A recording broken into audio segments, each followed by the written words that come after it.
കറി ഉണ്ടാക്കാൻ പോകുവാണ്. അത് നിങ്ങളൊന്ന് കണ്ടു നോക്കണേ. ഇത് ചട്ടി അടുപ്പത്ത് വെച്ചു, അത് ചൂടായി. അതിനകത്ത് ശകലം എണ്ണ ഒഴിച്ചു. അത് ചൂടായി വരണം.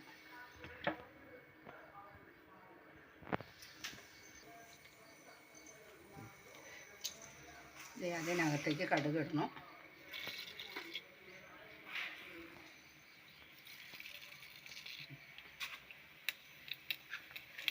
അത് കടുകിട്ട് അത് പൊട്ടിക്കഴിയുമ്പോൾ ഒരു ചെറിയ സ്പൂണ് ഉലുവയും കൂടി അതിനകത്ത് ചേർക്കുക.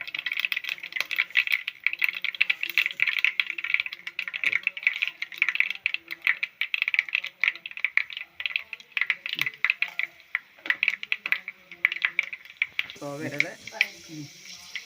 അതിൻ്റെ കൂടെ കറിവേപ്പില ഇടുക.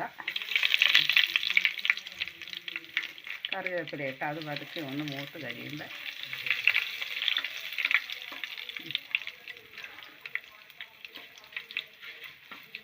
പച്ചമുളക് അരിഞ്ഞ് വെച്ചിട്ടുണ്ട്, അത് ഇടുന്നു. അതൊന്ന് കാണുക.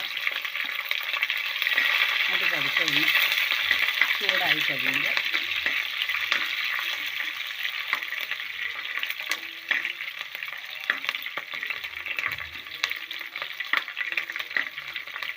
ഇഞ്ചി അരിഞ്ഞ് വെച്ചേക്കുന്നത് അതൊരു ശകലം ഇടുക.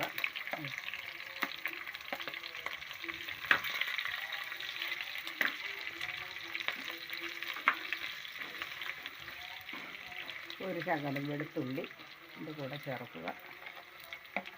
ഇതെല്ലാം നേരത്തെ അരിഞ്ഞ് വെച്ചതാണ് കേട്ടോ, എളുപ്പത്തിന്.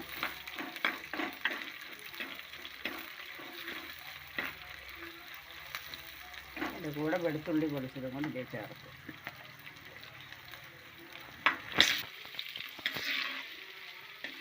ആദ്യം ഇട്ടത് വെളുത്തുള്ളി ആയിരുന്നു, അത് പറയാൻ ഞാൻ വിട്ടുപോയി. രണ്ടാമത് ഇട്ടതാണ്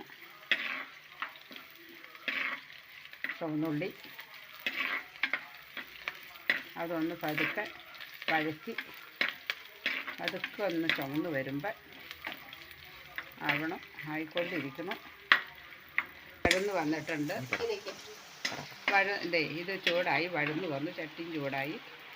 നമ്മൾ ആദ്യമേ ഇട്ട സാധനങ്ങളെല്ലാം ചൂടായി വന്നു. ഇതേ മല്ലിപ്പൊടി ഇടുന്നു. മഞ്ഞൾപ്പൊടി ഇട്ടു.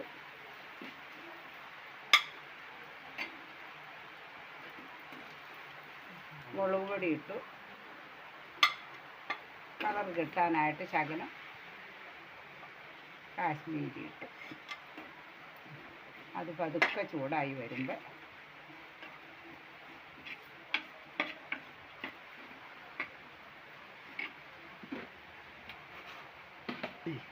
ഉപ്പ് കല്ലാണ് ഞങ്ങൾ ഉപയോഗിക്കുന്നത്. ഉപ്പ് കല്ല് ഇട്ടു.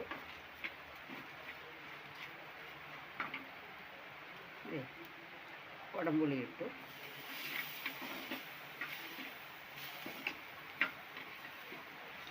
ചൂടായി വരുമ്പോൾ വെള്ളം ഒഴിച്ച് കൊടുക്കും. ഒന്ന് തിളയ്ക്കട്ടെ. നമ്മൾക്കിടെ കറിക്കുള്ള അരപ്പുകളെല്ലാം തിളച്ചിട്ടുണ്ട്. ഇനി ഞാൻ മത്തി അതിനകത്ത് ചേർക്കുകയാണ്.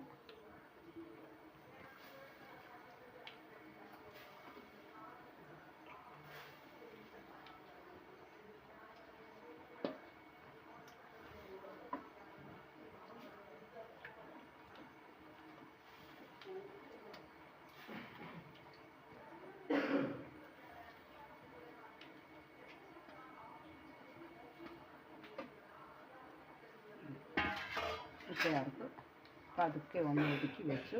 കഷ്ണങ്ങളെല്ലാം അരപ്പിനകത്ത് എല്ലാം തിളച്ചു. പാകത്തിനുള്ള വേകാനുള്ള വെള്ളമായി. പുളി എല്ലാം പിടിച്ച് ഇനി ഒന്ന് വെന്ത് വരണം.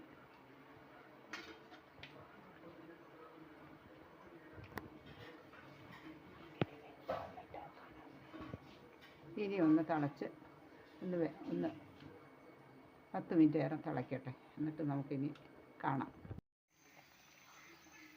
നമ്മൾക്കിടെ കറി റെഡിയായി. കപ്പയ്ക്കോ ചോറിനോ നമുക്ക് പുട്ടിനോ ഒക്കെ കഴിക്കാൻ പാകത്തിനുള്ള മീൻകറിയാണ് ഇപ്പോൾ റെഡിയായിരിക്കുന്നത്. ഉപ്പ് പാകമായി, പുളി പാകമായി. ഇനി ഒരു ശകലം വെളിച്ചെണ്ണ കൂടി അതിൻ്റെ കൂടെ നമുക്ക് ഒരു ശകലം വെളിച്ചെണ്ണയും കൂടി അങ്ങ് ഒഴിച്ച്